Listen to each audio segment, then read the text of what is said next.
안녕하세요. 오늘도 사금의 시간 함께 해주셔서 감사합니다. 오늘 이사에서 12장입니다. 12장도 제목을 붙여볼까요? 그날의 고백이라고 제목을 붙여보도록 하겠습니다. 12장은 11장과 완전히 연결되어 있죠. 하나님께서 반드시 이렇게 하신다. 메시아를 보내셔서 하나님 나라를 이루신다. 남은 자가 거기에 돌아갈 것이다. 가 11장의 내용이었잖아요. 12장은 그럼 무슨 이야기예요? 거기에 돌아온 남은 자들이, 그 하나님 나라에 들어간 남은 자들이 정말 독사굴에 손 넣고 장난쳐도 물지 않는 그 하나님의 나라를 경험한, 진리와 사랑의 나라를 경험한 사람들이 어떻게 한다는 거, 하나님에게 이렇게 고백할 거라는 거예요. 그렇죠? 이런 네 가지 고백을 드릴 것이다. 그때 그 사람들이 막 이렇게 얘기할 거야 라고 하는 내용이 12장에 나와 있습니다. 첫 번째, 그들이 어떤 이야기를 한다고 얘기해요? 어떤 고백을 드린다고 얘기합니까? 감사의 고백을 드린다라고 이야기하고 있죠. 우리에게 진노가 안위로 바뀌었다. 전에 하나님은 나에게 진노하신 하나님이셨는데 이제 하나님은 나를 안위하신 하나님이시구나. 이렇게 하나님 나에게 바뀌었어. 너무 감사하다. 이렇게 할 거라고 얘기해요. 여러분, 근데 이게 하나님이 바뀐 거예요? 내가 바뀐 거예요? 내가 바뀐 거죠. 전엔 내가 하나님의 반대편에 서 있었기 때문에 하나님의 진노를 내가 경험했어. 하나님의 분노를 내가 마주했어. 근데 내가 지금 하나님의 나라에 내가 하나님 나라를 소망하고 그 나라에 내가 참여하고 보니까 하나님 나를 돌보시는 분이셨구나. 저는 내가 하나님의 반대편에 서서 하나님 왜 이거 안 해줘요 저거 안 해줘요 라고 할 때는 하나님을 원망하면서 하나님 안 해준 게 아니라 네가 똑바로 하는 이런 대화였는데, 사실 하나님과 지금 내가 하나님을 선택하고 하나님의 나라 안에 참여하고 있다 보니까 정말 하나님께 나를 돌보시는 분이셨구나, 너무 감사하다 라는 고백이죠. 첫 번째 고백이죠. 두 번째 고백은 어떤 거예요? 구원의 고백이죠. 하나님은 나의 구원이시라. 전엔 내가 하나님이 나에게 나의 구원자시라는 게 잘 안 느껴졌었어. 하나님이 나를 돌보시지 않는 것 같고, 난 방치되는 것 같고, 하나님을 믿어도 문제가 해결되지 않는 것 같고 이랬는데, 지금 내가 확실히 알아. 하나님 나의 구원이셔. 하나님은 나를 바꾸시고, 나의 세상을 바꾸시고, 나의 삶을 바꾸시는 분이야. 하나님이 나의 구원이시라는 내가 이제 완전히 알겠어. 라고 이제 고백하는 거죠. 세 번째는 뭐예요? 기쁨의 고백을 드리죠. 나는 구원의 우물에서 물을 기르리라. 라고 얘기를 해요. 이게 뭐예요? 이거 너무 좋다. 이 구원의 은혜를 날마다 누리고, 이게 너무 좋아. 너무 기뻐. 내가 이 은혜의 기쁨의 날마다 살아가고 있어. 라고 하는 게 세 번째 기쁨의 고백이고, 네 번째는 선포의 고백이죠. 이 부분이 제일이죠. 만국 중에 선포한다. 하나님은 이런 분이시다. 너희들이 하나님 알아라. 하나님, 이런 하나님 난 찬양합니다. 라고 이 자기의 감사와 구원과 기쁨을 이제는 하나님께 표현하고 세상 가운데 표현하는, 그래서 이 복음을 전하는 이 선포의 고백이 네 번째로 나와 있습니다. 그러니까 어떻게 된다는 거예요? 우리가 진짜 내 삶에서, 내 기준에서 하나님 반대편에 있으면은 우리가 하나님을 알지 못하고, 감사도 구원도 기쁨도 경험하지 못하지만, 내가 11장에 나오는 그 하나님께서 반드시 하시는 그 메시아 되심, 예수 그리스도의 십자가의 은혜를 내가 소망하면서 하나님 나라 무리바다 덮음같이 그 은혜를 내가 경험하면, 내가 이런 하나님 너무, 이게 내 이야기가 될 거라는 거, 이게 내 감정이 될 거라는 거죠. 그렇죠? 그러니까 어떻게 하라는 거예요? 적용까지 얘기하면 이 나라에 이르기를 소망해라. 내가 이것이 나의 고백이 되기를 소망해라. 하나님 반대편에 서서, 내 기준에 서서 하나님 왜 안 해줘요? 왜 구원이긴 기쁘긴 뭐가 이렇게 있지 말고, 네가 거기 있으니까 네가 모르는 거야. 네가 이 하나님의 구원을, 하나님 나라를 선택해서 이 은혜를 경험해보면 네가 막 이런 고백을 하게 될 거야. 이런 소망을 가지고 이쪽으로 움직여. 라는 도전과 희망의 메시지가 12장에 나와 있습니다. 그러니 우리도 적용까지 하면 이 소망을 가져볼 수 있겠죠? 내가 이 신앙생활 하나님, 정말 내가 주님의 은혜 안에 젖어들어서 이런 기쁨으로 신앙생활을 하게 해주세요. 내가 여기까지 가고 싶습니다.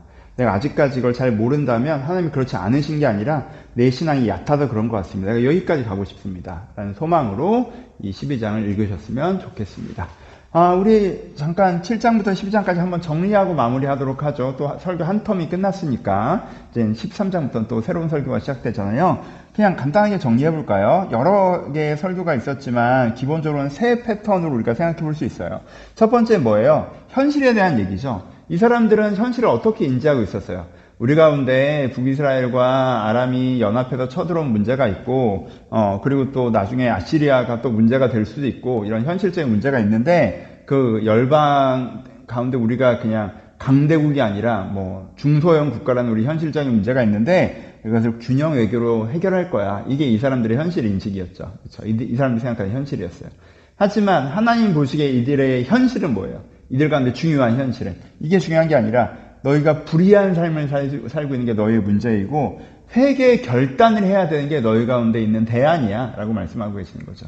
이 현실 인식에서 이 사람들이 갖고 있는 현실 인식과 하나님이 제시하신 현실 인식의 차이, 이 부분이 7장부터 12장에 이제 드러나는 부분이죠. 그렇죠?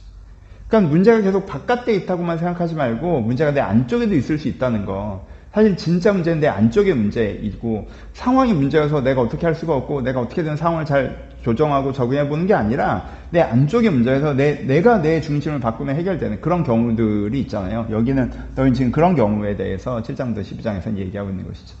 그러면 이제 미래에 대해서 어떻게 될 수 있다라고 얘기하고 있어요. 어떤 미래에 대해서 나와 있습니까? 첫 번째, 이 유대인들이 하고 있는, 이 아하스가 하고 있는 미래는 뭐예요? 지혜와 용기로 극복하겠다. 우리가 균형 외교의 지혜와 또 내가 불굴의 의지, 유다나 이스라엘이나 아니야, 우리는 할 수 있어! 라고 막 이렇게 해서 지혜와 용기로 극복하겠다. 이런 미래를 꿈꾸죠. 하지만 하나님께서는 그런 미래는 오지 않을 거라고 얘기하시면서 어떤 미래를 얘기하세요? 니네들이 이렇게 하는 한, 회개하지 않는 한 불의를 인해서 패망하는 미래가 올 거라고 얘기하죠. 그렇지만 아주 장기적으로는, 그리고 너희가 회개하고 결단한다면 하나님의 언약이 성취되는, 메시아가 우리 가운데 오시고 진짜 무리바람 덕분같이 정말 사자 어린이와 함께 뛰노는 그런 언약의 성취된 미래가 너희 가운데 반드시 온다. 니네들이 지금 믿으면 빨리 경험하겠지만 지금 니네들이 당장 믿지 않아도 이 미래는 반드시 온다. 이 미래를 선택한 자들에게 반드시 온다. 그래서 세 가지 미래상이 본문의 7장부터 12장까지 나와 있습니다. 그래서 이들 가운데 바른 선택을 해야 된다라는 메시지가 계속 7장부터 12장까지 핵심적인 메시지 있죠. 근데 선택의 주체가 여러 주체가 나온다는 게 이 부분이 조금 헷갈리는 부분이 된다라고 말씀드렸어요.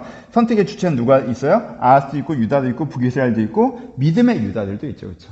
그래서 아하스란 한 사람의 구체적으로 얘기하기도 하고 유다, 아하스와 같은 방향으로 움직이고 있는 잘못된 유다를 대상으로 얘기하기도 하시고 똑같은 잘못이 있는 북이스라엘에 대해서 얘기하기도 하시고 그리고 또 하나는 뭐예요? 믿음이 있는 유다에 대해서. 너는 믿음이 있지만 네 주변의 사람들이 잘못된 선택을 해서 같은 어려움을 겪을 수밖에 없는 이 믿음의 유다에 대해서도 어떤 선택을 해야 된다라는 말씀을 하고 계시죠. 그래서 선택의 내용은 뭐예요? 회개, 소망, 인내죠. 그렇죠? 아하스, 유다, 북이스라엘에게는 핵심적으로 네가 회개하고 바른 소망을 가져야 된다. 바른 소망을 가지고 회개해야 된다. 언약이 성취되는 걸 소망하면서 회개해라. 네가 하나님 앞에 표적을 구해라. 하나님께서 너희를 구원하실 언약을 성취하실 소망을 갖고 회개해라. 그러니까 아하스, 유다, 북이스라엘에게 주로 하셨던 선택의 방향이고, 믿음의 유다에게는 뭐예요? 소망의 인내를 얘기하시죠. 지금 당장은 저들의 잘못된 선택으로 말미암아 네 가운데 패망을 같이 경험하는 부분들이 있을 거야. 열방으로 흩어지는 부분들이 있어. 하지만 소망을 가져. 언약은 분명히 성취돼. 네가 인내하면 남은 자로 돌아올 거야. 라는 소망, 인내에 대한 선택을 제시하는 부분들도 7장부터 12장까지 나와 있습니다. 이게 7장부터 12장까지 전체적인 그림이라는 거, 이 세 가지 구도를 이해하시고 읽으시면 어느 설교의 장면을 읽으셔, 요 맥락이구나 라는 걸 좀 잘 이해하실 수 있을 거다라고 생각을 합니다. 적용 많이 했으니까 마무리하면, 여러분 이건 어떤 경우에 대한 거예요? 이 7장부터 12장에서 내가 어떤 경우예요? 내가 되게 잘못하는 사람이던가, 우리 위쪽에 해당되는 아하스 같은 사람이던가, 혹은 나는 잘못을 안 했는데 내 주변 사람들이 잘못하고 있기 때문에 그 잘못의 결과를 같이 지는 경우이든가, 그러니까 믿음의 유다에 해당되는 경우죠. 내가 여기에 해당된다면 이 7장부터 12장 말씀을 좀 묵상해 볼 필요가 있겠죠. 그렇죠? 근데 욥기 얘기를 일부러 다시 할게요. 그건 좀 다른 케이스죠. 그렇죠? 그러니까는 내가 서 있는 케이스가 중요해. 내가 지금 바르게 하고 있고 내 주변도 바르게 하고 있어서 내가 건강한 성장의 과정이 있다면 이 부분에 있어서 불의한 삶, 요 부분보다는 요게 좀 포커싱해서 보셔도 되죠. 그렇죠? 그러니까는 본문이 회개를 얘기한다고 해서 이건 좀 다른 일일 수 있는데, 본문이 회개를 얘기하는데 무조건 그래 내가 문제가 많은 거 요렇게 하지 마시고 내 위치를 잡으셔야 되는 거. 내가 요즘에 잘하고 계세요? 그럼 요 부분보다는 요게 좀 포커싱 하셔야 되고, 나는 잘하고 있는데 내 주변이 좀 시대가 어두워서 내가 좀 어려워지고 있어요? 그럼 내가 요 관점에서 인내와 소망의 메시지, 이 과정이 있을 수 있지만 결국 이쪽으로 간다라는 쪽으로 묵상하셔야 되고, 그렇죠? 근데 내가 잘못하고 있어요? 내가 진짜 여기에 나도 좀 현실적으로만 생각하고 내면적인 문제는 없다고 생각하고 내가 어떻게 다 해결할 수 있다고 생각하고 있어요? 그러면 조금 더 나에게 적용적으로 해석하실 수 있겠죠. 그래서 이게 모든 사람에게 해당되는 건 아니고요. 모든 사람에게 100% 해당되는 게 아니라 내가 요즘 어떤지에 따라서 내가 이 본문들을 어떻게 소화해 나갈지 여러분들이 각자의 맥락이나 지도라고 표현해야 되나 각자의 길들을 찾으셔서 은혜 받을 수 있으셨으면 좋겠습니다. 한번 다시 12장까지 정리해서 내가 어떻게 하나님을 바라봐야 되는가를 묵상해 보시면 좋을 것 같습니다. 감사합니다.